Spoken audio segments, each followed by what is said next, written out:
another episode of Inside the Recording Studio. I am Jody Whitesides, and with me as always is Mr. Chris Hellstrom. How are you today, Chris? I am doing great, Jody. I'm very excited today because we get to talk to somebody that I wanted to talk to for a little while here. And we have Cameron, better known as Venus Theory, with us today. So welcome to the show, Cameron.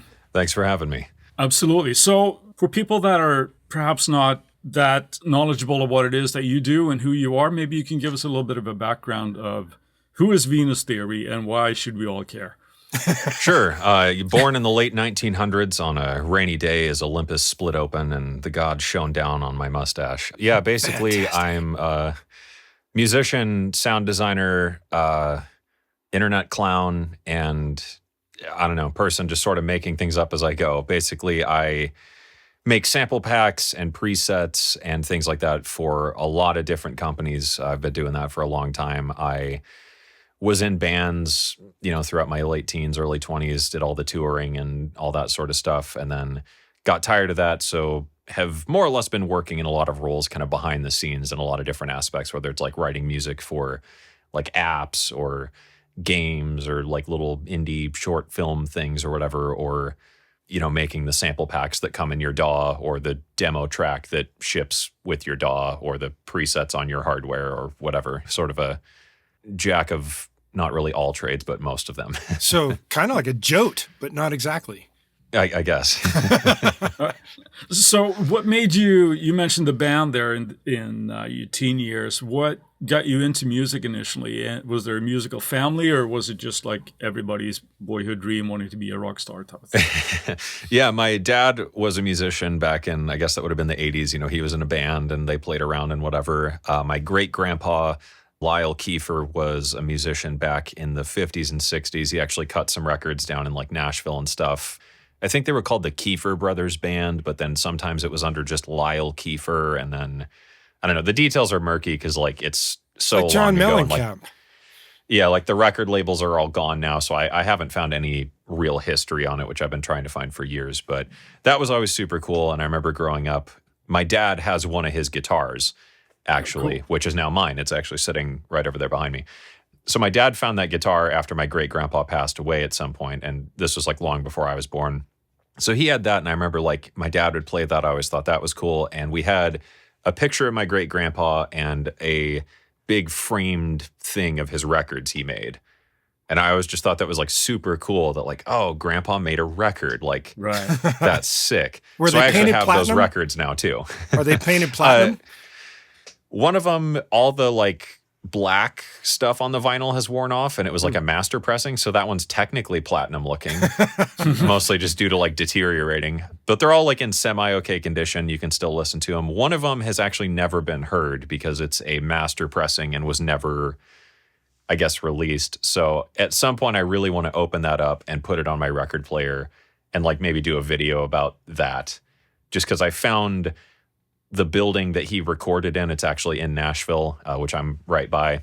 And it's abandoned now. So like abandoned buildings are super cool. So I thought it'd be cool to go there, see if I could dig up some history on some things and listen to this song that hasn't been heard in like 70 years. But that was just always the big thing in the back of my mind. I thought it was so cool that my great-grandpa did that. And, my dad was in a band. That was super cool and was always just something I was interested in. And I was always one of the kids like banging on pots and pans, or I would find a harmonica and make my parents want to kill me, And apparently when I was a little kid, my mom came from a Catholic family, so we went to church, and apparently I would just like scream my lungs out when they would start singing, and I was like 3.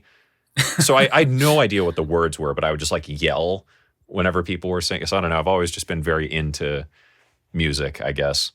Nice. And it was just, always what I wanted to do. And I'm super hard-headed. So it was just like, that's the thing I like and that's what I'm doing. Maybe you should get that building and then repurpose it to another recording studio. Yeah, I have no idea who owns it or what the deal with it is. Public records, man. Public records. Yeah, I was going to try and call like the Nashville, I don't know, building department people. Yeah, and just try and find out like who owns this or what's the history or who is the last owner. Sure. Maybe, because I think it was a recording studio multiple times. Like it was the one my grandpa recorded in, someone else bought it, it was under some new name, so on, so on. So whoever owned it last did run a recording studio there. And I'm wondering if someone or someone's family has like the master tapes somewhere, or just, even just a box of the documents of like bands that recorded there. I would just be so interested. But, who knows? Because it's just a dumpy building off like a side street in Nashville. So no idea. Yeah. You mentioned guitar there. What was your first instrument? Guitar. I really wanted to be a drummer, but my parents were not masochists, so they didn't We buy are their two kid a peas drum in a set. pod. That was the same thing. I wanted to be a drummer. Nope, you're going to get a guitar instead. Exactly. Yeah, I got a CD from my aunt of Godsmack. Ooh. Back when Wow. Godsmack was cool. And one, it was uncensored. I don't think she knew that. So my mom was like, oh, you can't have that. But I thought it was fucking awesome. Of course. Right. So, big, heavy drums and da-da-da. And I was like, I want to do that. That's cool. That's heavy and da-da-da-da-da. So I was like, Mom, I want a drum set. And she was like, no fucking way. Not in a million years. So, yeah, I got a guitar because Dad played guitar. And he was like, hey, we'll buy a guitar. I could show you some things, da-da-da-da-da. So went and bought a guitar. And I do remember my dad showing me how to play Bad to the Bone, just like the little intro riff to it. Nice. And I remember just playing that over and over and over and over and over. And I think it was like a day or two later, I remember coming back to my dad and saying, you were playing it wrong. 'Cause he had like, I was playing it over and over and over. And then my dad had the George Thorogood CD. So I was listening to that, playing along with it, trying to do that. And then I noticed that like my dad had just like one of the notes or like the rhythm or something wrong. And I was like, nope, Dad, it's this, da-da-da-da-da, And he's like, And all right, fine. ever You go since and then, it was teach me just- now. Yeah. So you mentioned your showed me dad, you stuff mentioned your and- grandpa, or your great-grandpa. What happened to grandpa? Did he not play? I know my grandpa knows how to play a little bit of guitar, but I don't think he ever did anything with it. He was a plumber. So he broke the lineage, so to speak, for a moment. I guess, yeah. It kind of skipped a generation and then went down to me. So I just tell my dad I'm like the new and improved model. There you go. Right. Nice.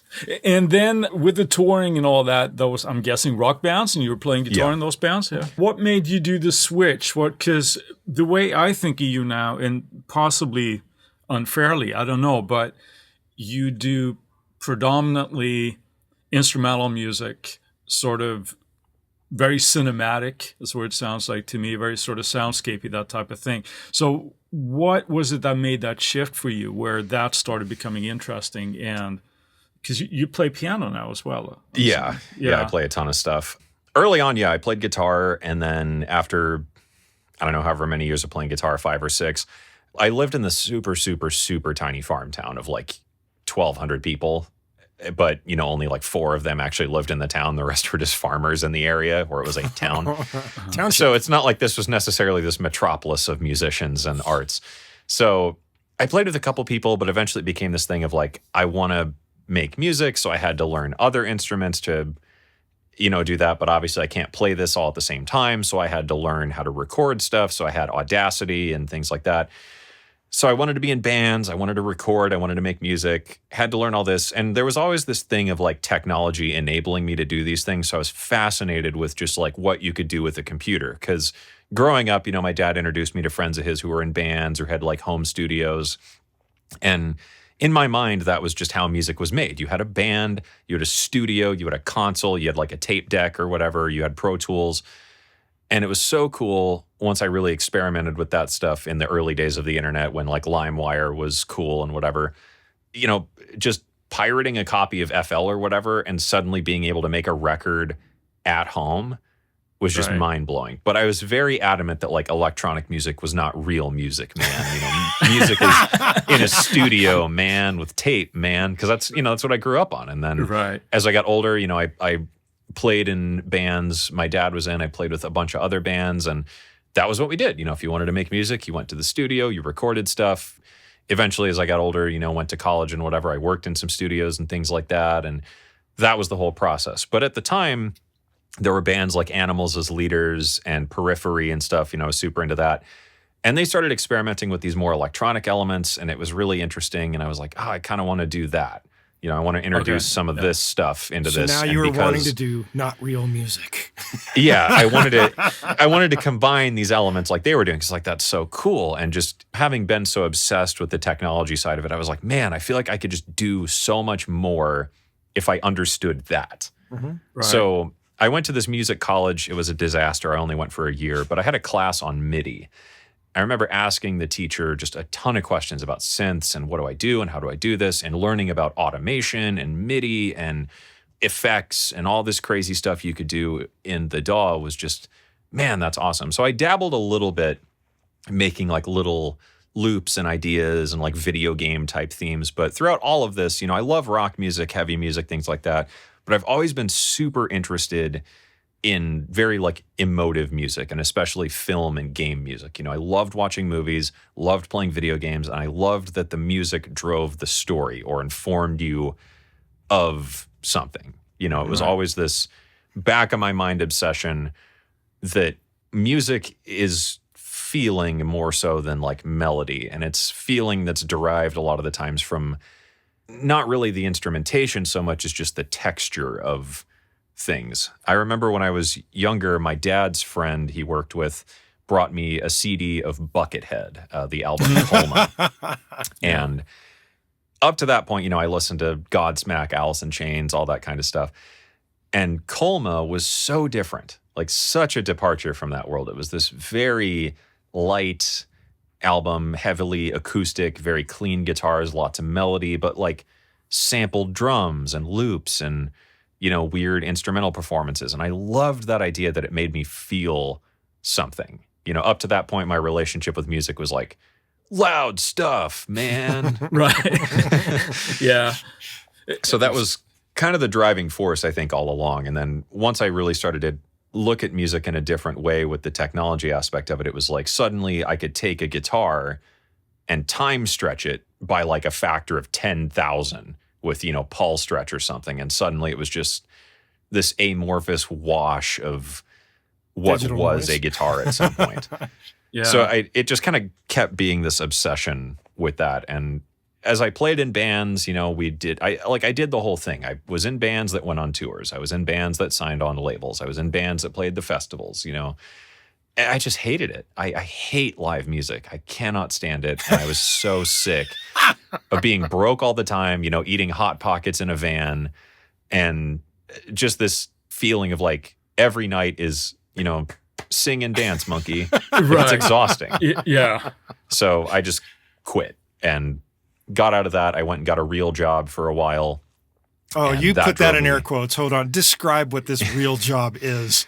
I worked with a web design company doing a lot of customer support and web design stuff. I worked as a freelance web designer, and I did a lot of video production work stuff and things like that. So Okay. So it's not exactly okay. music related. So it's in that regard, it is a music real job. tangential. It was a company that it's like Squarespace, but for musicians, basically. So it was cool, but it was annoying because it's like, teaching a 65-year-old guy trying to get his acoustic band cover gigs, how to use CSS and HTML is the stuff of my That's the it's, stuff it's that like drive trying you to explain hell. to my grandpa how to sync IMAP email on his iPhone. Like, Right. it's- Yeah. So this sort of like exploration of working with software in the DAW led you down to the sort of sound design. Was that just from, how did that start, that sort of? Kind of throughout all that, I was in bands. I quit doing that. I started really focusing on the DAW side and like experimental music and electronic music, and especially the more cinematic end of all that stuff. So yeah, I started experimenting with that. But this was, the old days, like 10 years ago or whatever, when if I needed a sample pack of cinematic drums or something, right? Sample packs were like $40 a piece. So if you need 5 sample packs a week, that's really expensive when you're a broke-ass college student musician person. Right. At the time, I started looking up, YouTube and whatever, and I found channels like Seamless R or Sadowik Production or, Ghost Hack or channels like that where they were showing you like, oh, if you have Serum, you can just do this, this, and this, and it makes a kick drum. So Okay. So you got Once I- Serum and started working that? My first synth was FM8, which was a terrible choice. Oh. FM8, like FM synthesis alone is really complicated, but FM8 is like having a PhD to get there. Yeah, like FM8 is just a whole other level of stupid. Even today, like if I had to use FM8, I still have to sit there and like really think things through of like what I'm doing. So would you rather they drop FM8 and kept Absinthe, or is it neither? Oh man, for you? I would love a sequel to Absinthe, which never really happened. But the guy that designed it actually does plasmonic or rhizomatic software, I think is the name, and he has this synth called Plasmonic, which is sort of like a spiritual successor. So, oh, nice. Yeah, like it's weird that Massive got a sequel, but FM8 never did, and Absinthe and some of the other catalog of that era just is gone now. Yeah, I was like watching those YouTube channels, and it really started dawning on me that just like, oh, I don't have to buy a kick drum; I can just make one, and then it sort of all came full circle with just this obsession with sounds. I can make a kick drum out of banging on the radiator in my apartment. If I need like a high-pitched noise, I could just record the microwave with my cell phone. Right. So that was really where things started coming together. And especially as I got more into the processing side of things with just all the different stuff that was available in DAWs, these huge reverbs that go on for days, the insane levels of distortion you can apply to digital audio, or even just ideas like clipping things. Like that was, Chris's was funny because, there I was in, production school, and they're always like, never clip and da-da-da-da-da. And here I was like, all right, add 60 dB of gain and run it through a digital delay pedal. What happens? I don't know, but it sounds kind of cool. So the sound when you design record kinda it, were you came out recording it at 60 dB plus, or I would just like down? take a booster pedal or something and just slam it as hard as I could. Just why not? And sometimes it was garbage, but sometimes it was really neat. And it just kind of became this thing born out of necessity that just became like a passion project of like, I wonder if I like flush my toilet and add a bunch of bass to it, what does that sound like when I slow it down? Right. Yeah. I think that's one of the most, or not most, but more fascinating aspects of the technology that we have today, that I think it can be both really liberating, and because all of these experiments that we can do and see where we end up with something. But at the same time, I think it's very easy to become frustrated with it as well because of just option paralysis. It's like, there is so much stuff that the possibilities are endless, like you say, right? Yet we keep buying soft synths or whatever because of the preset pack or whatever, as opposed to doing our own, I don't know. It's a really, really inspiring thing for me, I think, when it comes to that. I'm not nearly as versed in synthesis as I would like to be. Yeah. I'm on a trip right now where I'm really all about minimalism in my gear and all this kind of stuff, just to try to avoid some of the option paralysis when it's like I find myself looking for the perfect patch for half hour when you could have made it in a minute. I feel like that's the modern producer, though, is like half of our time is spent going through a kick drum folder with hitting the down arrow, going doom, doom, doom, doom, doom. And then you hear one that's like slightly doomier, and you're like, that's it. That's the Old Faithful. But it's funny because, like knowing that and knowing where I'm at now, especially through YouTube and like, working with all these companies, and like my P.O. box is just this never ending pile of boxes of like stuff people send me. Companies send me a module or a pedal or a synth or whatever. And like plugins, I have licenses for like every plugin in existence at this point. Yeah. And it's super funny because even having all this, it all comes back to that where it's like, I still use the same 5 things I've been using for years. When I really open a session to get something done, I don't use 26,000 things. I use the same 5 sample packs I like, the same 3 pedals I've always liked. And it's funny because, exactly like you said, as much as this offers us, it's also super detrimental because it makes you feel like you just need to understand and utilize all of it. When at the end of the day, a song is like drums and bass and pads and vocals and stuff. Right. Didn't we just do an episode on that?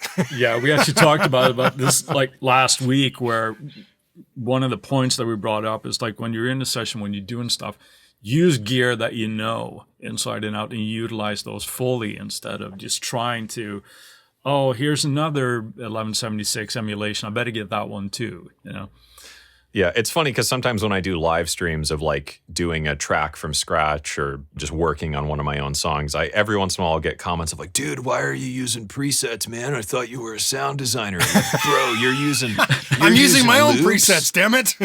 Well, and that's the thing is like, one, yes, I'm using presets, but 9 times out of 10, it's like my presets. Right. And also like, why would I do sound design in a session? Right. That's That just, shit in my takes mind, time. it's like totally separate. Like sometimes it's necessary, you know, like I have an idea, so I'll just like do it really quick. But other times, yeah, it's just like, why would I waste time sitting here doodling around with like beep, beep, beep. Ah, that's not it. Beep, beep, beep. Nah, that's not it either. Right. Like that's a huge waste of time. I want to make music. Right. If I wanted to do sound design, I'll do that. Right. Understood. So I have to bring this up before I forget. And this, I'm jumping way ahead in your life and in subject matter here as well. I recently saw you go cave diving to capture IRs. Watching that made me so freaking anxious just watching it. Can you tell us what that experience was like and what the hell is wrong with you, Cameron? Why would you do that? Yeah. The cave idea was just this thing that came to mind because Ben Jordan and I, we've been meaning to collaborate for forever. And, you know, we love weird ideas like that. And we had a sponsor approach us about something where we had this idea of going to like some abandoned buildings to basically do the same thing, capture some IRs. But it didn't end up working out. And Ben and I just got so obsessed with this idea of like cave diving because this just sounds like, 1, super fun, 2, super interesting, 3, it on paper it feels like YouTube gold of just doing something extremely stupid, but like, I mean, And you know try what? not to die. What doing other it, sound yeah. design YouTube video does that? You know, a lot of music tube is like it's a dude with facial hair and a top-down view of like a pedal or something.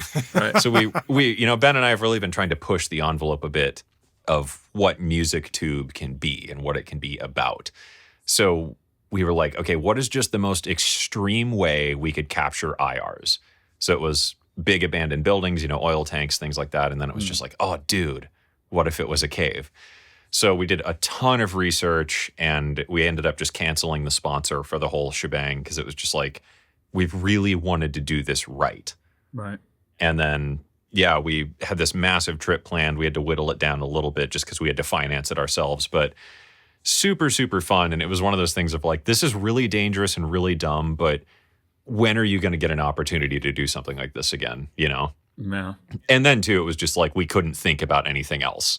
You know, we had other videos, of course, that we plan in advance, but it was just like, once this idea popped in our heads, it was just like we have to do this now. If I don't do this, I'm going to be mad.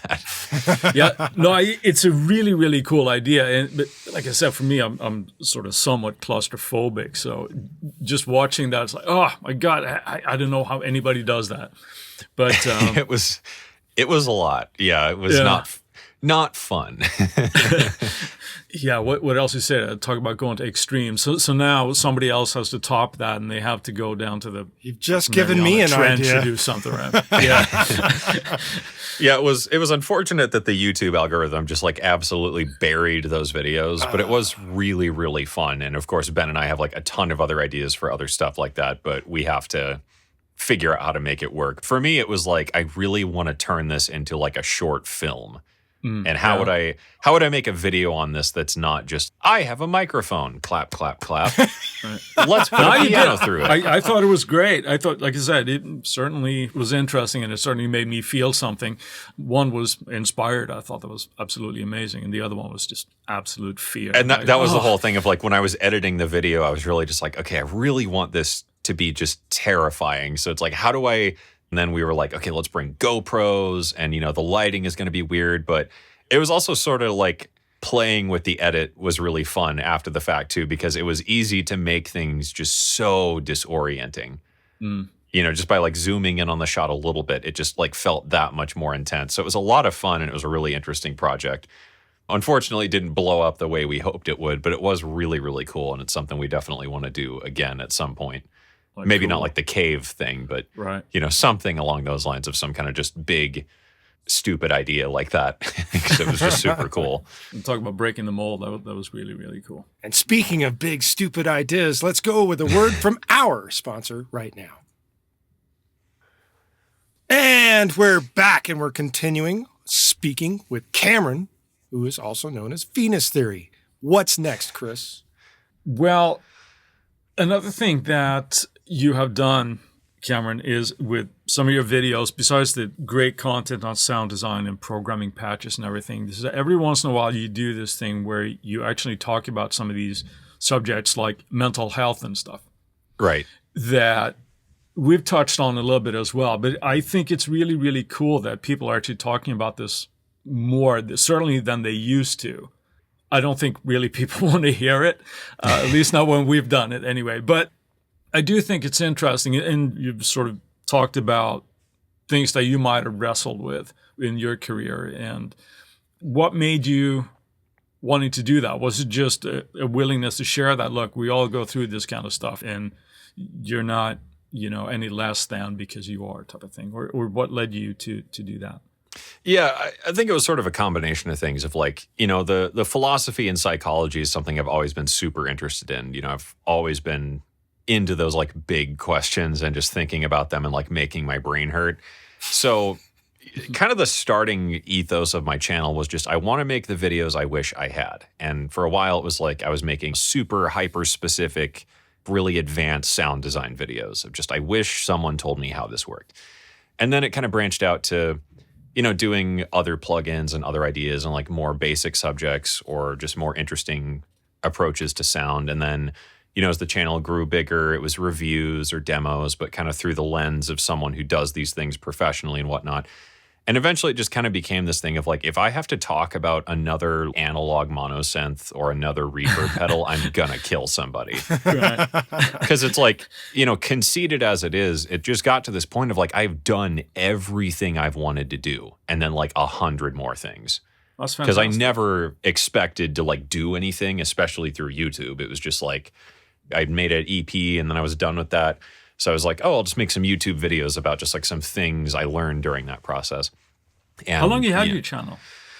I think about 5 years now, and I've only really been seriously doing YouTube for the last 2. And that was when just this exponential growth really started happening. And when you say serious, what does that mean?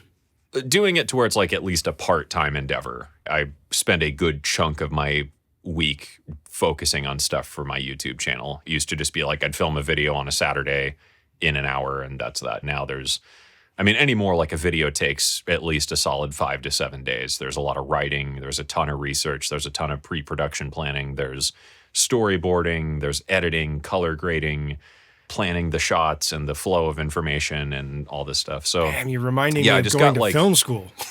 Right. And that was kind of the thing is I've always been super into, I said, filmmaking and video games and music and stuff. So it's just this sort of combined interest. And it got to this point of I wanted to make a sample pack. So I made a sample pack. I want a sample pack released with a sample label. Okay, I did that. Okay, craziest goal possible. I want to get a sample pack out on Splice. Did that. Okay, I want to get my music featured on this YouTube channel. Done. Okay, I want to do this. Done. And I want to convince a company to send me a free product. Done. So it just kind of grew to this point where I just didn't know what else to do. And I feel the meta of YouTube got to this point of there are just so many channels doing plugin videos and free plugin videos. And there are so many channels doing hardware stuff, guys or whoever want to talk about this thing they bought or review the new Roland whatever, right? And out of those channels, there's just that select few that are so good at it that I don't know why I'm doing it. You watch a Ricky Tinez video and you're just God damn, that dude is nailing it. Or, Ben Jordan is another great example of a channel I watched and I'm just well, shit. What do I do? Sort of how we thought about this podcast. Yeah, it's Loopop. Loopop does the video manual. It kind of became liberating in that okay, so if Ben's doing this and Ricky Tinez does this and Loopop does this and Bo Beats does this and Sadowik is doing this, Seamless is doing this, Slink is doing this, then what do I want to do? What am I contributing?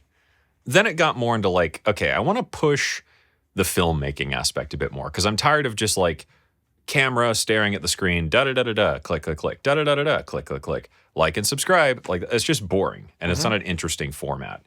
You know, as someone who's always been into like the psychology and whatever, I've always really been into writing, and thought like, okay, what if I spent time writing these videos out and spent time focusing on adding nice looking footage and color grading things, and it just kind of grew and grew and grew to where like, okay, when I do a gear review, I want a gear review that has like a really good looking intro of the gear. And I want to have like really funny jokes, and I want to have things like really polished and so on. Eventually, like I said, got bored of doing all this stuff. I had done it and everyone else was doing it, and so many of them were doing it better than I was. It just felt pointless to continue down that path. So again, came back to the question of, I want to make the videos that I wish I had. So what is that video now? And that was when it was a turning point of like, okay, you know, I feel like I have a lot of these discussions with a ton of my creative friends, musicians or otherwise, people who run podcasts or my video producer friends or so on.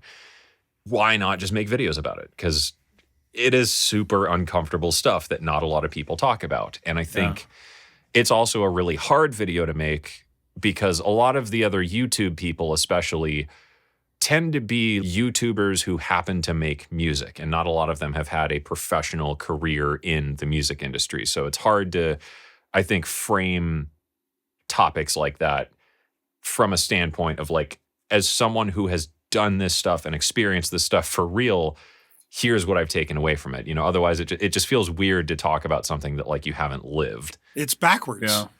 There's a lot of backwards there. I thought it would be cool just to make those types of videos of like, as someone who works professionally as a full-time creator, what are the things we deal with and why? But more interestingly, what is the point?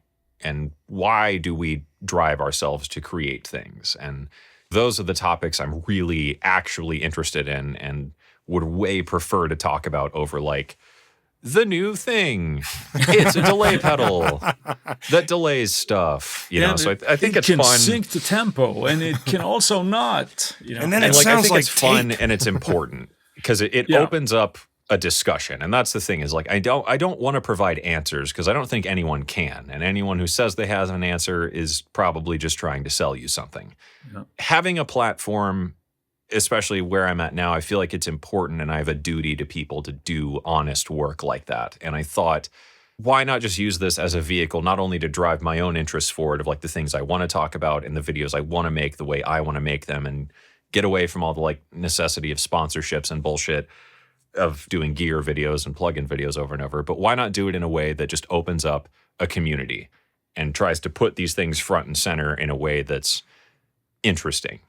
You know, I don't want it to be all doom and gloom, but I don't want to just blow smoke up your ass either. I want to open up a discussion for people of any experience level, whether you're 65 and retired and you worked in the industry for years, or you're a 13-year-old kid like I was trying to figure out how the hell any of this works and what the point is. Right. That sounds almost a bit like how we approach this podcast, though. Our first big fear was like taking on sponsorship and then having to always be happy-go-lucky about the sponsor. And we wanted to be more open and just talk about the process of recording, the things that we've gone through and such. And it seems to be touching a nerve with people that listen. So that's a good sign. Yeah, there's so much information out there. I think that it, like you mentioned, that how many more how-to videos are you going to do? And how many more are they going to be this sensationalized thumbnail? And it's always a guy looking shocked. Oh, you won't believe this. the oh my God face, yeah. Yeah, I was like, oh my God, if I only knew this hack. And it's like, oh, come on.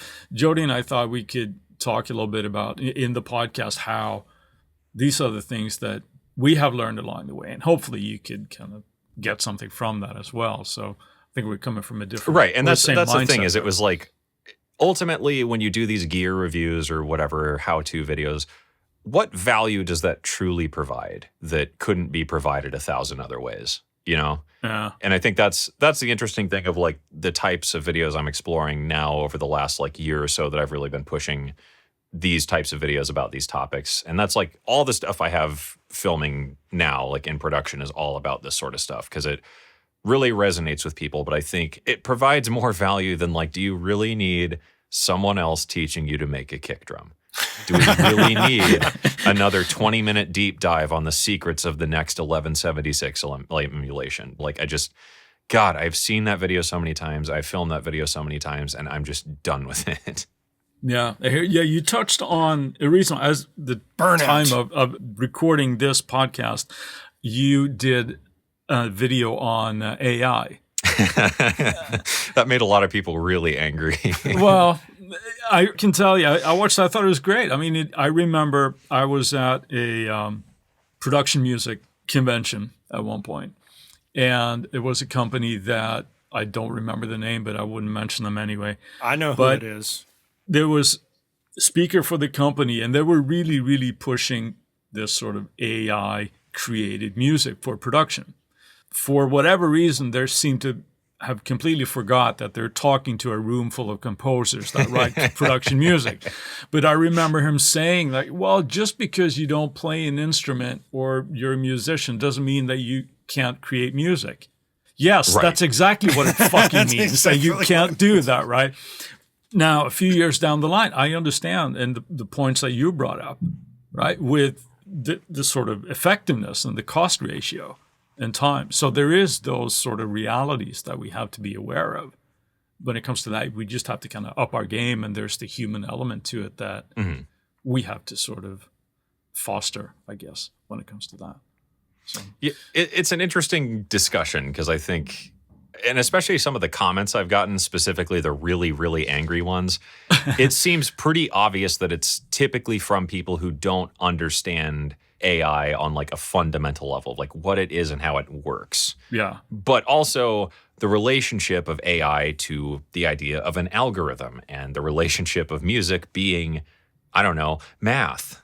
Right. Like, Well, it can this be. is the shit computers are made for, man. So you Exactly. can't tell me that a computer isn't going to make great music, because it's all the comments that were angry and stuff, or even the like, you know, Twitter DMs I got were just like, it's never going to have soul, man. And it's like, define that for me. Yeah. It's like when you say something sounds warm or you like the vibe. That's just a shitty way of like offsetting ownership and responsibility of the idea. So like, you know, I'm not afraid of it. I think it's something that is going to take over a lot of industries. It's something that already takes, like I said in that video, it's taken jobs away from me already, but I don't care. There's other jobs to explore and jobs related to the thing taking away my job to begin with. It's like automotive manufacturing. You know, people used to work in factories, then robots made the cars. So now the people repair the robots. Right. Yeah. Like we've seen this 1,000 times Right. before. And if we take a step back as well in our production, we're already using it, even if we're not using it in the way that we think of AI. Let's say that you're using, both Jody and I were Logic users. So let's say that you use Logic Drummer, okay? And it's like, follow this track, whatever. Well, guess what that is? It's just algorithms, you know, analyzing the track that's already there to kind of spit out some kind of drum groove that's appropriate for that. Or And like, that's the thing, is people post these angry comments from their smartphone, which is literally driven by a bunch of AI. Right, Exactly. yeah. And, you know, Tune Track, Easy Drummer, already using it, all the isotope stuff when it comes to analyzing And mixes it's part of the process. And I think Yeah. that's the future of where this stuff goes, is like having access to some of the tools that aren't out yet, like being a beta tester or just kind of a consultant on some of the music AI things that are on the way.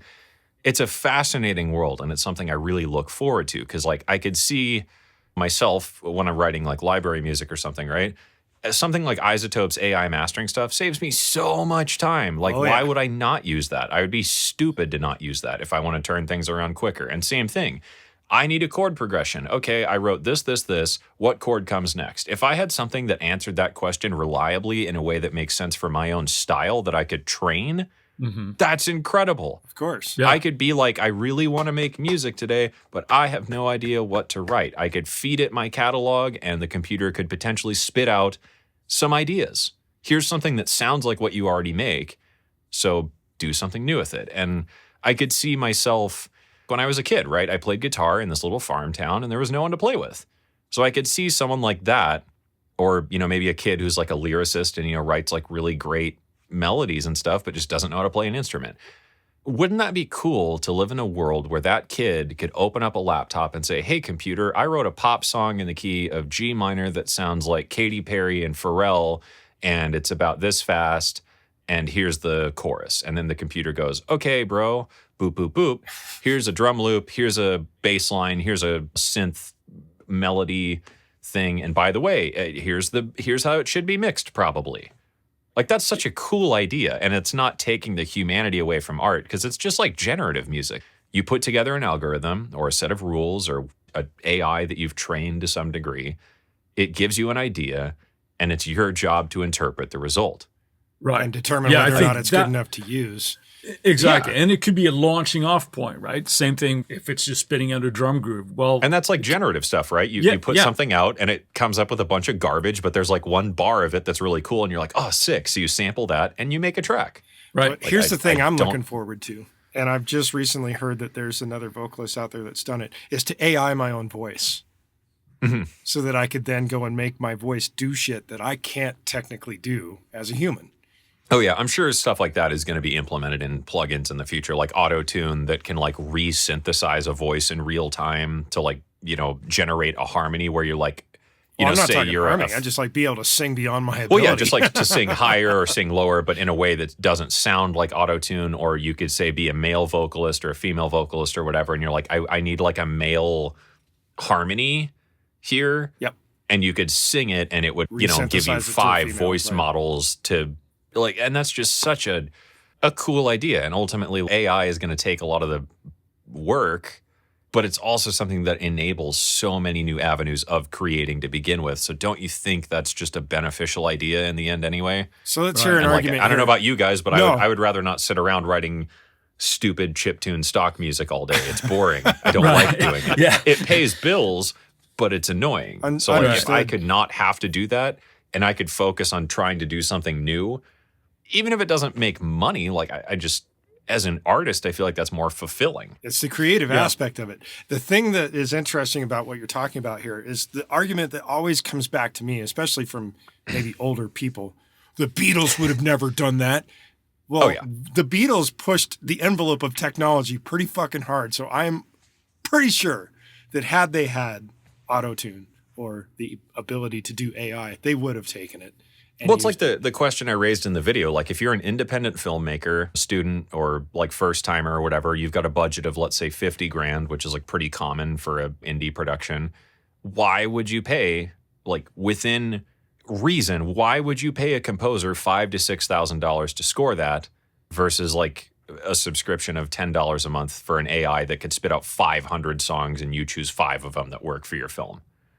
Yeah, and it's exactly like the Beatles, Hendrix, all the real music, man.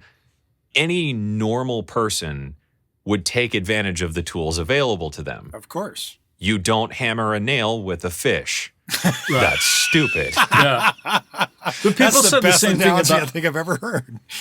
Yeah, I mean, people said the same thing when MIDI started really happening as well.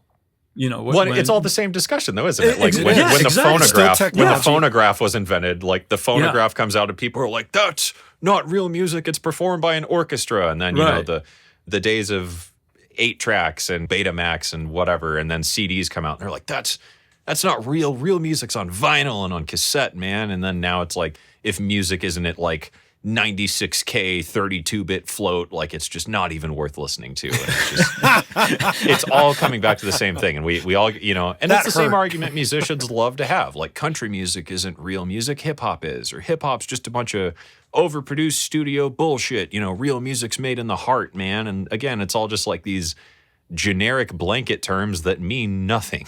Yeah, absolutely. I think on that note with vinyl, I have a hypothesis that people that really sort of fetishize vinyl and the sound of vinyl were probably people that never had a vinyl player in their life when they're growing up, because it sounded like fucking shit. It sounds like you're frying bacon in the background after a couple of plays. So anyway, I'll get off my pedestal right now. But that's the whole music industry, isn't it? Right? Sure. We have these synthesizers come out that are reissues, or guitar pedals come out, or like the Gibson reissue of the ZZ Top, Pearly Gates, Billy Gibbons guitar and whatever. And it's selling you the idea of the thing you didn't have. Right. Yeah.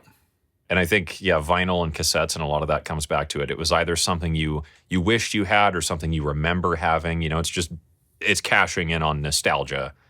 Yeah. Right. the insecurities again as we have as musicians, right? When it's like, well, this is the answer to your fix. Right? But it was also the idea of the EQ curve that people were used to that digital didn't have initially. Right, yeah. Because digital was literally a mirror reflection of everything you gave it is exactly what you gave it.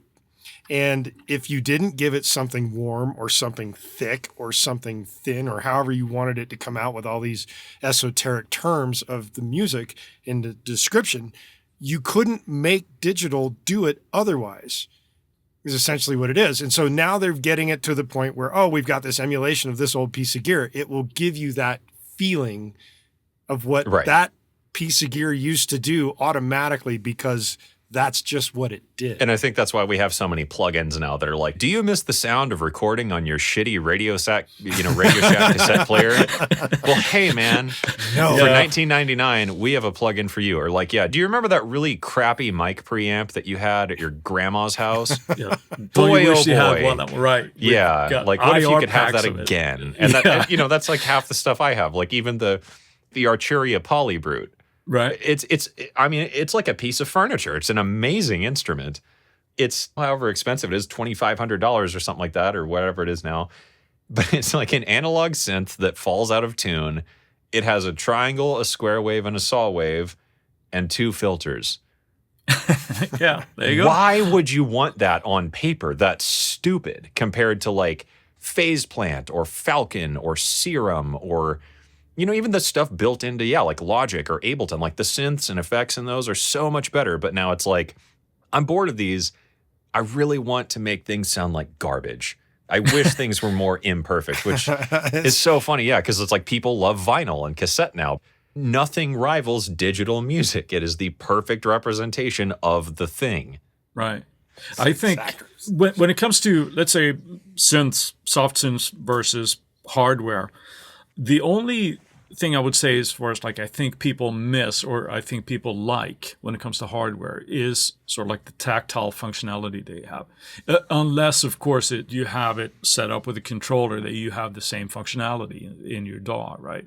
But the idea of sort of putting your hands on something and turning the filter cut off, simple as that is, right? It's still different than playing it and mousing around on your keyboard. Type of thing. Yeah, which is why I hate making YouTube videos about hardware anymore. Because it was all the questions I get are just, why would I want this, man? Plugins are so much better. And it's like, you cannot translate the difference in workflow and just the level of inspiration on a YouTube video.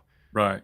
And it's funny because we live in an era now where like, my YouTube audience is pretty broad. There are a lot of older folks, a lot of younger folks, and a lot of people kind of around my age group. And it's funny to think that the majority of people in my age group or younger don't play instruments. Like they might have a MIDI controller, but even some of them have never used a MIDI controller. Like they just drag and drop MIDI loops or they click in things with their mouse and have never played an actual instrument. So it's like, how do you explain to that person the benefit of having like a physical thing to touch? Like it just doesn't the translate. Disconnect it's so interesting. The disconnect there is that they are becoming arrangers. Yeah. Rather than musicians. There's a different aspect to that. I remember walking around NAMM one year. Some guy knew who I was, comes up, says, dude, I'm going to be represented by your agent. And I'm like, cool. So I go and look him up, and everything that I heard that he somehow got signed to my agent with was Apple loops arranged to be these productions. And I'm thinking, this guy doesn't write fuck all. He's an arranger of pre-made But it's interesting stuff. Because some of them are so good at it now. Some like of them just are, the efficiency and the way like people build tracks when they're in that sort of mindset of things is crazy. But then it's just, it's funny because then you get into debates with them about that kind of stuff sometimes, and they raise points like, well, why would you play an instrument when you could just do this? And you're just like, well, okay, actually, that is a really good point. It is a good point, but the hard distinction is like how these things become blurred. And we've talked about this on the podcast before, of like, what is the actual terminology of a producer? Because in the era when there were arrangers, that was literally your job, was to arrange the instrumentation. that's a very different definition of what it is now. Same thing with a producer or somebody else. So the lines are blurring in such a way that it becomes almost hard to understand where somebody's coming from unless you have a deep discussion about it. Does that make sense? Yeah, no, for sure. There's so many angles to it anymore, and like what a musician was no longer exists. And same thing with like the producer. The producer was the overseer. Mm-hmm. Right. They weren't the one at the console. That was the mix engineer. Right. I think it's all just become this like umbrella thing of like a producer or a whatever is just someone who makes music in some capacity. Like producer is just very literal now in that I produce music. Product, do something. Yeah, like right. and I think that's the thing is like we've entered this weird paradigm change of the modern musician. I feel like I get that all the time on my videos. It's like, no wonder you make a YouTube channel because you can't make a living at music. You suck and your mustache is dumb. But it's like that must be why we're doing a podcast. that's the thing is like, well, yeah, whatever, sure. Those who can't do teach. Oh, sick burn. Oh no. Yeah. I've heard that one before. Yeah. Yeah, like, oh God, John Corn 49 doesn't like my music. My career's over. But like, it's interesting because all the musicians I know now, even those who are just like the most traditional level of musicians, they are content creators. Yeah. They play shows, but like they also post little clips of covers on their Instagram, or they run a marketing business on the side, or they do consulting on product development or stuff like that. And a lot of them also run like YouTube channels and stuff. I mean, even like successful people in other fields, actors and whatever, have YouTube channels now and things like that. And I feel like we've entered this new era of what it means to be an independent creator of any capacity. The people I know that run bakeries post on TikTok. Right. The idea that you're going to make a full-time living solely at writing original music is insane. I don't know anyone who does that anymore. It's getting harder. I think it's just, again, with the growth of the industry, or changing, as it were, is that we end up wearing all of these different hats. And I think it's just that you just have to. And if you want to do something, to make ends meet, but even just to exist in this industry, it's so dynamic. And it's always why it's funny when I get those types of comments or like hate mail, because it's like, okay, so it's obvious that this person is like probably not written a song in the last 3 months and has never done an actual professional gig a day in their life. right. Because it's like I can't name anyone I know that just exists off their music catalog. Yeah. Outside of like guys I know who did it, 30 years ago when that was a possibility. Now it's like everyone I know that is currently actively working does like 700 things. Yeah. I read, actually this morning, there was a little news blurb about the band Fear Factory.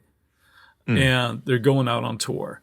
And they're forced to ride in a van now because of the economics of it.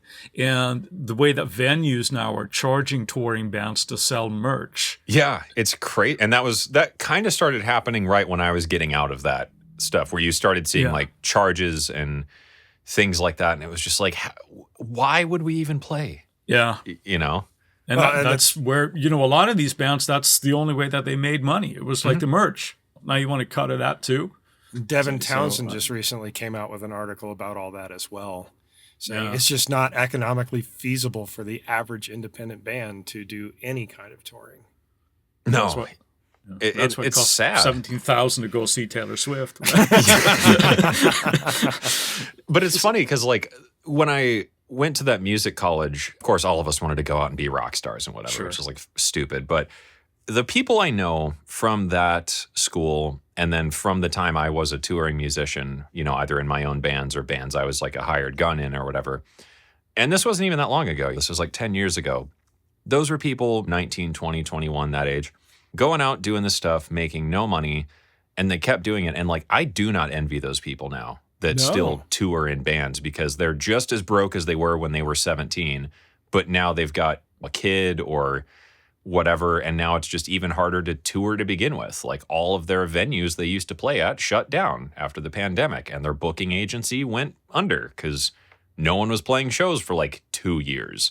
So now a lot of them are just like, dude, I don't know what to do. And that's really sad, because like they were some extremely talented people, but I think that's why we faced this new era of that paradigm shift of what the modern musician is. So here's a question for you in thinking about this. How many people out of going to your music school and to the degree of the professional level of people that you met while touring are still actually music as their income? Oh God, yeah.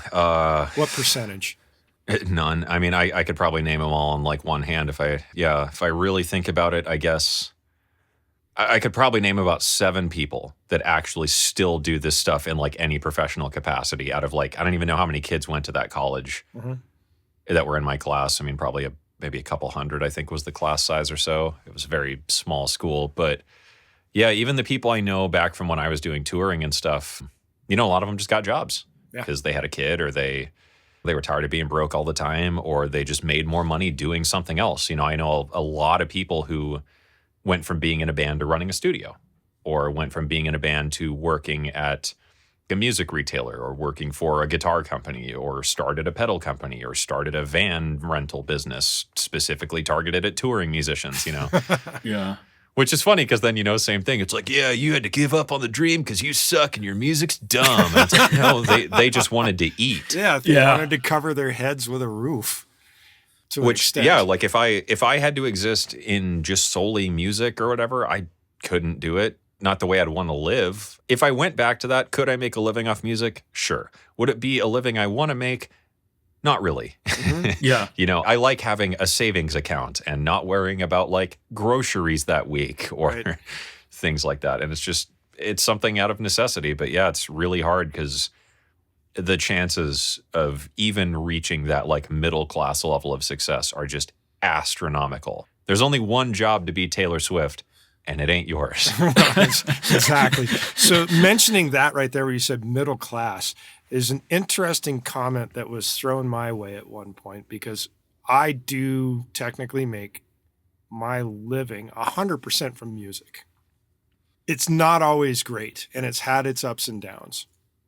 But somebody that ran a rather large songwriters group told me that because I was living off of music 100%, I was in the upper 1%. And I'm thinking to myself, absolutely. What the fuck? Because I am nowhere near, like, as the example given, Taylor Swift or some other large band that everybody thinks about. And it's just mind-boggling to me because I've never been super comfortable yet. And it's frustrating as fuck, even though it's 100% my job, so to speak.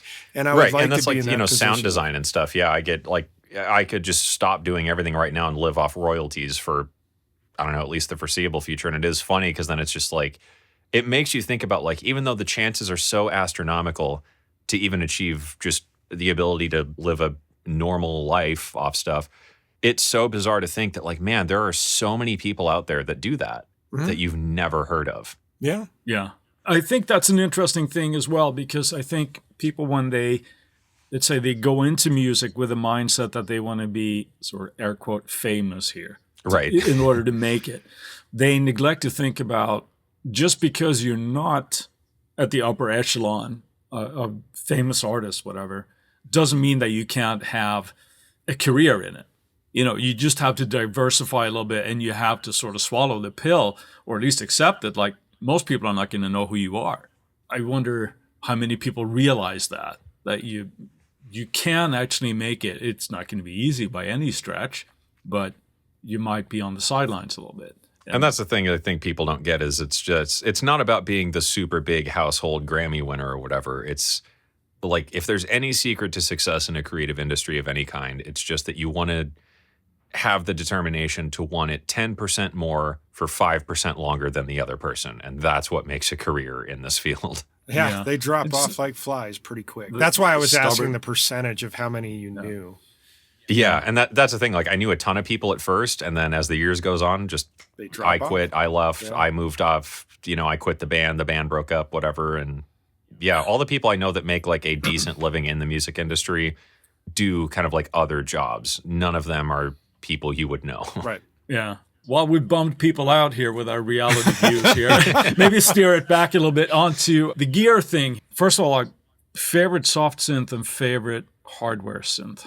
Probably like pragmatically speaking, Phase Plant is like just one of the most powerful pieces of software I own. That's like the first thing I reach for in a sound design session because it does like everything except sampling. So if I need like samply stuff, I just use Falcon, which is equally stupid powerful. Hardware wise, the Waldorf Iridium is extremely hard to beat just because it is like an everything box. But I guess when it comes to like making music and stuff, I really like Synapse Dune 3. I don't know what it is about the sound of that plugin. Just it's one of the best sounding synth plugins I've ever used. Probably either, weirdly enough, the 303 I got, I really love that just because it's so immediate, or something like the Polybrute or even the PWM Malevolent, something that has an interesting sound to it. Yeah. But I think the biggest inspiration for me is always just like noise and stuff. And then you just take it and run with it and just see how we can mess with this. And come it's up always something about just making like a vibe. I always throw in like recordings of rain or like time stretch some vinyl crackle or take a drum loop and like just wash it out with reverb and pitch that down 3 octaves and just make like an atmosphere. Right. And then I reach for the thing that I know is going to work with that. So if it's like a lush, clean thing, I might reach for the Polybrute to add some warmth to it. Or if it's this very textured, alive thing, I might get something like the Iridium for like the glassy upper harmonics that aren't there. But it's all about just like whatever's going to provide the right texture to me, whatever's going to provide the right complement to the thing I'm trying to curate is, right. Earlier you mentioned 5 things. Are these included in those 5 things, or are there 5 other things? Yeah, I guess on my regular cast of stuff, the Iridium, the Polybrute for sure, the Roland TR-8S, I just got that recently. It's a drum machine. I was really sorely lacking like a drum box, so I had to just get like a physical one because I love just turning on a few things and just jamming. So those 3 are like probably the first things I reach for. The Malevolent or the 303, those are both on my desk. That kind of depends. Like, do I want something a bit more gritty and textured, or do I want like that 303 acid thing or like a big deep bass line? So those are definitely up there. And then, like pedals, the Microcosm, the Empress Reverb, the Empress Eurobureau, the Novation Peak. I reach for that quite a bit too. All right. And, so there's a fair bunch of gear in Cameron's studio. I've got a ton of stuff, but it's usually like the stuff that's on my desk is the stuff that's the first thing I know I'm going to reach for. So I have the Iridium, TR-8S, PWM Malevolent, 303, and then the Polybrute right over here. Because those are always going to be the first things where it's like, whatever I am doing, one of these things is going to be the next thing I need. Right. Yeah. Now, I know this would probably change with each situation, but let's say that you're working on your own music. Mm-hmm. What generally comes first for you? Do you have like a melodic theme in mind, or do you start with the texture that you mentioned there?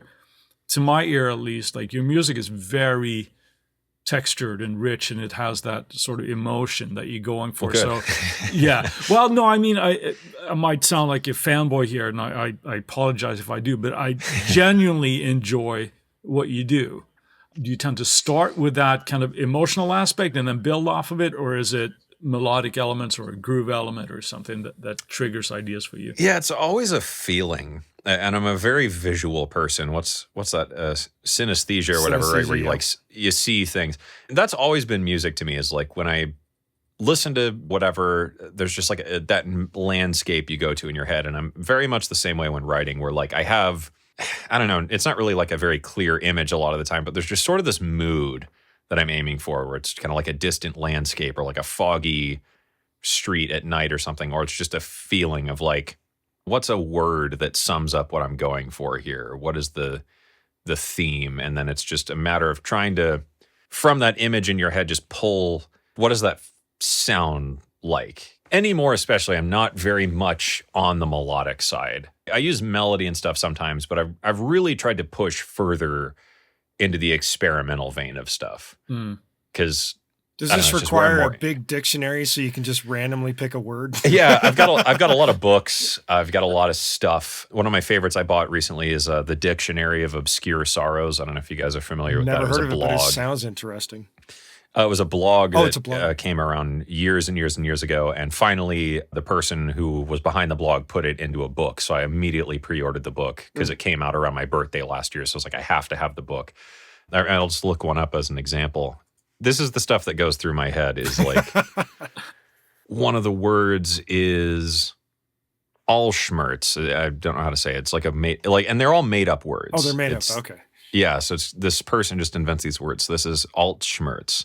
It's the wariness with the same old issues you've always had, the same boring flaws and anxieties that have been gnawing on you for years, which leaves them soggy and tasteless and inert, with nothing interesting left to think about, nothing left to do but spit them out and wander off to the backyard, ready to dig up some fresher pain you might have buried long ago. It's exactly what I got from that word. Yeah. So another one was Mori, which is so many people have titled songs after this because it was really popular. It's a desire to capture a fleeting experience. And it says, with every click of the shutter, you're trying to press pause on life. If only you could feel a little more comfortable moving on, living in a world that's stuck on play. That sounds like the Instagram problem of America. Yeah, so it's things like that really stick out to me. So, I read a lot of books on like philosophy or psychology or things like that. And, sometimes you just have experiences, right? I remember after my uncle died a couple years ago, funerals are always really sad, obviously. And I just remember like walking back to my car after they lowered the casket and whatever, and just there was this weird asynchronous shuffle everyone was doing. And it just kind of gave me this feeling in my head of like, spirits walking up a mountain after they die. It's just kind of this shuffling movement. So there was, I think it's Sheol, which is a Judaism version of like the afterlife, the march to wherever you're going. So what does that sound like? Is it like a shuffling organic pattern? Is it just a texture of gravel? What does that sound like? It's these ghosts or spirits or whatever. And is that like a synth that's drifting in the background? Is it a voice that's sort of inhuman now and things like that? So yeah, it's always stuff like that clicking in the back of my mind. So I always have like my phone or even my notebook where I just write out song titles or little snippets of an idea and just try and keep that in mind of like, what am I seeing? What am I feeling? And what does that translate into sound like? Nice. Yeah. So it's not A minor, F, C, and G then. No, it used to be when I did stuff that was a bit more straightforward. And especially when I was like working more on like the future garage side of things, just because it was fun to make and whatever, there was a lot more thought about melody and chord progression and things like that. And with cinematic music, there are some considerations of like, what sort of voicing am I going to do here just to make the progression work, with like voice leading. Right. But anymore, it's a question of the same thing of like, how do I voice this chord? But more now, it's a question of what does this chord voicing imply as versus this, just in ways that like the harmonics clash or that it adds kind of a rumble or something, or what's a way I could voice this one so that the distortion on it just explodes a bit more here.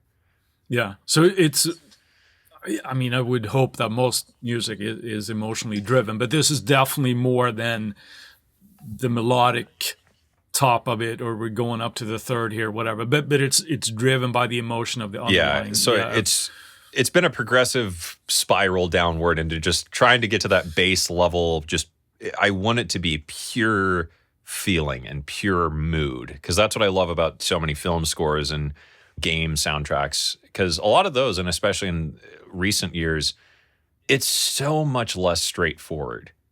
When you watch like Stranger Things or something, right? That's a very melodic score, but there's a lot of weird ambient segments that are really, really different. And same with like Doom.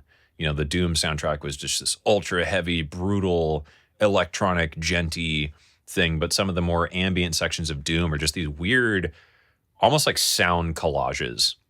And I've always been interested in that stuff because when I was like getting more into like the DAW and things like that, I remember finding artists like Sleepy Time Gorilla Museum or even Tom Waits or stuff like that to some extent, where they really pushed into like the boundaries of what I would consider music. And then I got into like the really experimental stuff with like, noise or just like lowercase music, where it was like this, is this music? And like, what does that make me feel that now I'm questioning the like authenticity of this as a body of work? And, right. So it's like I said, it's just been this progressive spiral into like, I want to push that vein of things as much as I can in a way that's still like, I think, at least I hope, a lot of the music I do sounds like me. Like you could tell it's me doing it, but I want to just push further into what that means in a way that is more interesting than stuff that's going to get put on a Spotify playlist. Well, for my money, it's like, keep doing what you're doing because I really enjoy it. But Jody, I'm sorry. I have a question for you.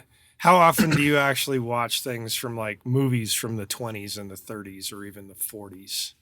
A little bit here and there. It's not really something like I can pull up on the TV when my wife is down there with me or something. But, sometimes, I do pull up just like experimental short films or like weird forgotten media and things like that just to, I don't know, to learn more about just like the aesthetics of something. What was considered experimental then and why? Sure. And what does this mean? And, even like modern short films and stuff, I watch a ton of weird indie horror things or whatever. Yeah, pushing into that idea of like modern sound collage albums or weird art house things where a guy milking a pig crying for an hour. It's interesting because it's so fun to challenge yourself to try and appreciate something like that. So, sure. Well, the reason why I bring it up is yesterday I was listening to a film in the background as I was eating some lunch, and the thing that popped into my mind from the soundtrack of that film was the game Galaga, if you remember that game. Because the aliens dropping down on the screen had a descending pattern to the music. And this film that must have been from like the 1940s, exact same movement, same pitch. And I'm thinking, did the Galaga music soundtrack person steal this from this movie? Because it's highly possible, but I don't know. Yeah, and I think there is just that weird world of like untapped ideas that could be repurposed. Sure. And I think that's why I'm so interested in weird things like that. And especially like the AI art scene, like the weird stuff people make with Midjourney is just so fascinating. Like both being a very visual and analytical person as a creative medium, what does this imply of like not only art that's no longer made by people, but art that exists based off data? Mm-hmm. And I don't know, it's just those kind of like more theoretical things are usually what get my gears ticking. All right. So speaking about gears ticking here, I'm going to pull us back again into the other technical side of things here. You're big on, or at least you have been on your channel here, on advice and teaching people technology and technique, whether that's just pure synthesis or sound design or what have you. If somebody is just getting into synthesis, I'm going to buy my first synth, my soft synth, whatever. What would you advise them to get into? I'm thinking as overarching type of thing. I'm not thinking sort of like niche type of thing. I think, the more basic like subtractive synths are a good way to get your foot in the door and like understand synthesis as like a tool. But regardless of what you get, I think the best way to learn stuff is a lot of like how I learned was I would take whatever synth I had, Serum, FM8, Vital, whatnot, and open up a preset and then open another copy of that synth just on the initial settings and just step by step. Okay, this setting is here. So I'll change it on that and play it on the clean version. Okay, what did that do to the sound? Why? And if I change the value, what happens? So you kind of learn just to build these patches and what each control is going to do. And if you do that with enough different synths, like a subtractive synth, an FM synth, a wavetable synth, additive synth, whatever, like there aren't that many forms of synthesis. So once you understand the components of whatever type of synthesis it is, it's really easy to translate to anything else. And I think that was the thing that helped me a ton, was just really learning the fundamental aspects of like, how does this type of synth produce sound? And what is like the range of sounds it can produce? Because then if you pick one subtractive synth, software, hardware, whatever, like, a Moog, mini Moog, right, and compare that to the Polybrute and compare that to a modular, it's all the same stuff. Envelopes, amplifiers, filters, and different waveforms. A sequencer is a sequencer. So once you learn FM and how to make a sound with FM, any other FM synth is arguably going to do it the same way. Right. So I think that's the best way to do it. Read the manual, obviously. I don't know why people seem to be so mystified by that fucking concept, but like the manual is there for a reason. It literally teaches you how to do stuff. So if you read the manual and just do that, open a preset, open an initialized patch, and just try to recreate it and then try playing with it. Now that you've recreated it, if you tweak some of these things, what happens? Okay, like now it sounds brighter, or now it sounds more like a pad, or if I tune it down, now it's like a bass thing. Right. And you do that enough times, and eventually it just becomes hard to make really bad sounds. Right. I'm fully with you there, because it's all about just getting into the gear and really knowing what your gear is doing. And then, like you said, it translates to, like, if, let's say, as a guitar player, right? Yeah, if you can dial up a boogie rectifier, you're probably not going to have a huge issue with the soldano. You know what I mean? So you get used to similar types of gear and what it actually does. And I think that's the weird kind of double side of where we're at now, is like through YouTube and stuff like that. There's this fetishization of like the idea of knowing like super advanced ideas, and that it's beneficial to have this like ultra deep understanding of things. And it's really not. Music isn't fucking rocket science. It's just noises in order. So you don't need to understand every single aspect of how image lines harmor works to make music. It can be beneficial to understand the inner workings of something, but as long as you give yourself a decent grasp on the fundamental aspects of the thing you're trying to accomplish, that's the most useful way to attack it. There's no need to be a completionist on things. It's just figure out the how and why, and then fill in the blanks on your own later. There you go. Well, speaking of that, what is your favorite piece of gear that you can't live without? A good reverb. Is there one that is like your desert isle? I don't know. Like, it's funny, like being into the more experimental side, I think of reverb like as an instrument. So it kind of depends. Every reverb algorithm is different, and algorithmic reverb versus convolution reverb is very different too. But yeah, I think I really enjoy probably the Eventide Ultra reverb. I use that one a ton. And then, like the hologram microcosm is great because it has like the granular stuff that it does, which is really fun. And the Empress reverb is probably my favorite reverb pedal I've ever used, just because it has so many different algorithms and they all sound amazing. But the best thing for me is audio. Any type of audio, I just love the idea of messing with it. So I think the best instrument for me is just the DAW. What can I do? Fair enough. Yeah. What can I do with this? It, right? Yeah. So it's like I could record my dryer downstairs and make like huge impacts, or I could time stretch some wind chimes and get this like weird bell thing. You don't even need effects and stuff. You can just do so much by like messing with audio. And I think that's where a lot of the fun is, and that's where the more interesting stuff is, because a guitar sounds a lot like a guitar. A synth sounds a lot like a synth. A vocal sounds a lot like a vocal. But the DAW, as part of the creative process and as like a facilitator to other ideas, I think is the most fun. Well, apparently modern cars are going to sound like washers and dryers, at least if we're to believe Minority Report, because that's the sound that they used for their modern cars. In that movie. I didn't know that. Yeah. All right. Question number 2 here of the final 3 here. What's the biggest lesson that you have learned? You're not special, and that's okay. That's really good. That's really good.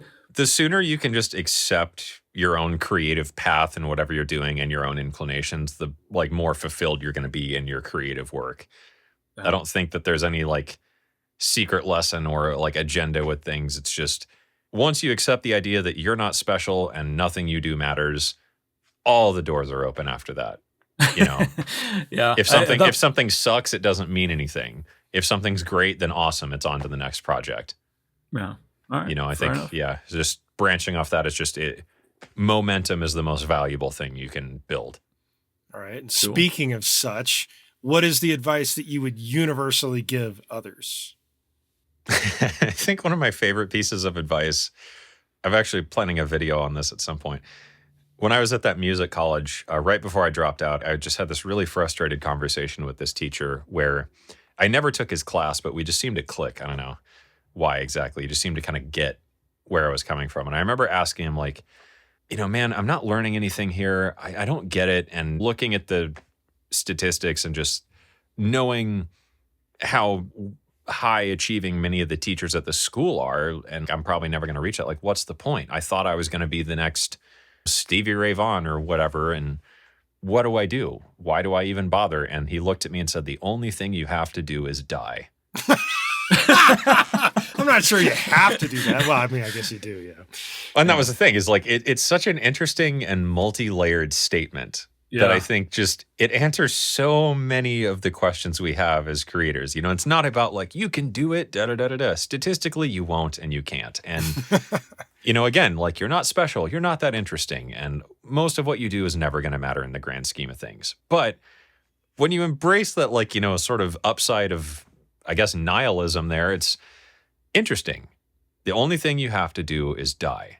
So again, all options are really open here. If you don't feel like making music, then don't. If you feel like there's something you'd rather be doing, do it. What does it cost you? So if you're a creator in any capacity, I think that's just the most important idea to embrace is why not? You're going to die anyway, so you might as well do something interesting. And if you're wasting your time trying to be the next lo-fi hip-hop producer superstar and it's not doing anything for you, why do it? If it's not making you say, fuck yeah. Exactly. And that's the thing. There's only big decisions, I think, is, I think that's the under layer to that statement is there are only big choices. You know, the only thing you need to do is die.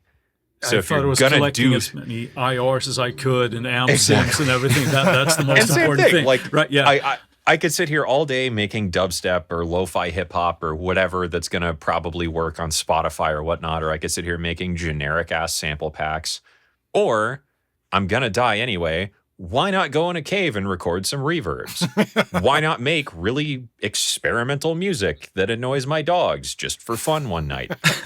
Why not, you know, start a fucking YouTube channel? Why not just go make a pot of chili?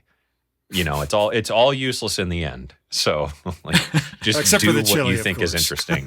Right. And that's the thing is, like I said, that's the underlayer to that statement is there are only big decisions. There are a ton of decisions to make, but the ones that matter are the big ones because those are going to have the impact that's going to do something, and you're going to die anyway. Don't sweat the small stuff. In other Exactly. words. Yeah. Which we're about to do actually with our Friday finds after we're thanking Cameron. Thank you, Cameron, for doing this. Really enjoyed it. We like to end up each episode here with Friday find, something that we've found during the week. So you're more than welcome to take part in that. But sure. I'm going to start us off, and I actually picked up something new this week. I took the plunge. I bought the Steven Slate Audio, the VSX headphone system with the binaural monitoring. So far, I'm still getting used to it. I like it a fair bunch because I am not in a perfect room. And I'm going to be interesting to see how it makes my mixes translate. Speaking about sweating the small stuff. So that's my Friday find, the Steven Slate VSX. What about you, Jody? This week I'm going with a hardware box, and it is the SSL 12 is what it's called. It's a mid-range box. It's 12 in, 8 out, USB bus-powered box.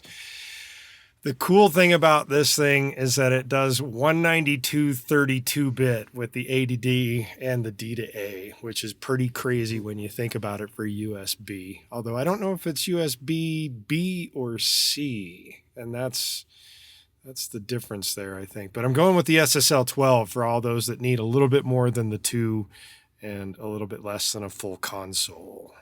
I might have to look into that. Yeah, I've been trying to find like a 32-bit interface, and they're very, very rare right now. But I have a 32-bit field recorder, so now every time I go back to 24-bit, I'm just mad. If there is something to be sweating a small bit right there, that's that. It's such a dumb thing to complain about. Like, God, I just need another like 8,000 dB of dynamic range, and then I'll finally be happy. I went into the damn cave and I recorded this, and now it's back to 24-bit. That's bullshit. But it's great because it's like with that stuff, like gain staging doesn't even matter anymore. It's awesome. You got so much headroom there. It's ridiculous. Yeah. Let's see. I guess mine is you're not going to see this on the podcast, but it's a tape player? Ooh. Not just any tape player. This is a voicemail recorder. This is, I paid $5. It's the Radio Shack TCR 200 voice activated telephone cassette recorder. Oh, hell Heard yes. about one of those in decades. I'm working on a video about how has the digital era impacted our relationship with the idea of nostalgia. Oh, wow. Mm-hmm.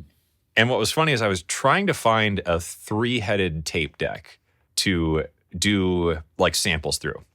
So I could play my synth, and because it has 3 heads, I could loop it back in and not have to record to the tape. I could just get the read off the tape with like a little bit of delay, obviously. But, that would be cool. I bought 4 of them on eBay. Not one of them worked.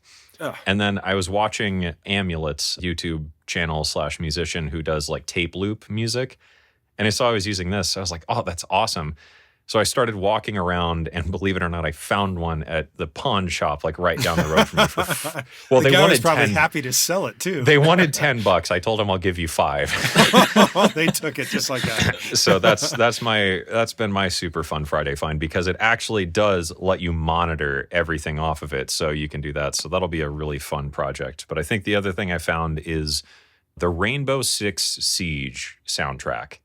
If you haven't listened to it, it's actually really, really good. I've never played the game yet, but it's from Ben Frost and someone else who I don't remember their name offhand because I'm not super familiar with them. But I love Ben Frost's music, and it's a really, really cool soundtrack. Cool. Right So on. now prices are going to go up on old answering machines, right? No. I actually had a couple of my YouTube friends I had a bet with where I was like, once I release this video, how much do you want to bet that a bunch of these are going to crop up on eBay for like $50 a pop? Right, yeah. And if you don't have that, it's just everything else just shit, right? You got to have this one, right? Yeah. Yeah. Well, that's like the Tascam Porta Studios, if you guys remember those, Oh, right? I had one. And they're worth a fortune now. Well, there's those of us like myself. I had to borrow one because I had at least a couple hundred tapes of stuff that were still on tapes that I no longer had my Porta 1 for, or Porta 2. Did I have Porta 1 or Porta 2? I can't remember which Porta. It was Porta 1 or Porta 2. And I borrowed one from somebody. It was not the same thing. And I had to go in and slowly fix tapes so I could just dump it into the computer and digitize all that stuff. Right. So I'd have it because at some point they're not going to be around anymore. Which is funny because, like I see a lot of vintage pedals and stuff like that coming up. And I think it's like YouTube channels like Heinbach or David Hillowitz or stuff where they talk about these old pieces of gear. Suddenly they flood on eBay. But it is interesting that like there's something so funny about that of, I guess, the philosophy of like impermanence. And I guess it applies to a digital medium to some extent, but just not in the same way where like tape degrades over time. Like there will be a day when you're never going to be able to hear that again. Yeah. Well, I experienced, as we're carrying on here before ending this podcast, I had a job to take a tape from my uncle where he was interviewing, might have been my great-grandfather, and the tape cassette was done on something similar as to like a Radio Shack with one of those Radio Shack mics. Oh, like the little like super noisy. dictaphone. Yeah, things. like a dictaphone, but with the actual like the mono cable that came out and plugged into the darn thing, and it's super noisy. And you hear all this noise. And the instruction that came back to me, if this tape fails, I'm going to kill you. And of course, I get the one pass through it after borrowing a tape player to digitize this thing. And at the very tail end, it's separated from the clear leader. So it just ran itself into its own box. You'd have to break the cassette open in order to get it back out. And I apologized to him. I said, I've got it digitized, but this tape is done. Right. We're talking a tape that was like done way back in the 50s or something. It was pretty crazy. Yeah, that's what I've been having fun with this thing. I went to Goodwill and just bought a bunch of cassettes that someone probably had sitting in their car for like 20 years and then gave to Goodwill. And it's so funny because I bought some cassettes, that was a weird experience, like to buy like a new pack of cassette tape. Yeah. It's just like, God, I haven't done this in a long time. But buying like the old ones from Radio Shack, because the new ones were too clean. It was really fun. It was like, wow, this actually sounds okay. So I bought these old ones from Goodwill, and it's just like, man, that's so crazy how just like this tape was dead 10 years ago, and now it just sounds amazing because it sounds like garbage. All right. But yeah, so we should wrap things up. Yeah. Yes, wrapping it up. Here we go. While we've got your attention, we ask that you go to InsideTheRecordingStudio.com and sign up for our mailing list. Doing so will get you weekly reminders about the Tuesday tips, and we'll make sure that you don't miss any future episodes of the podcast. Send us an email at goldstar, GOLDSTAR, at InsideTheRecordingStudio.com with the name Venus Theory, and you'll get something cool back in your inbox. If you have a topic or suggestion for Chris and I to explain in a future episode, contact us at the contact page, and we'll put it into consideration for a future episode. With that, I'll say, see you next week. Thank you for being on, Cameron. Thank you. And remember to subscribe and join the mailing list and all that, because if you don't, I know where you live. Thanks. Thank you so much for being here, Cameron. Thanks for having Appreciate me. it. Thanks for listening, everybody. Thank you.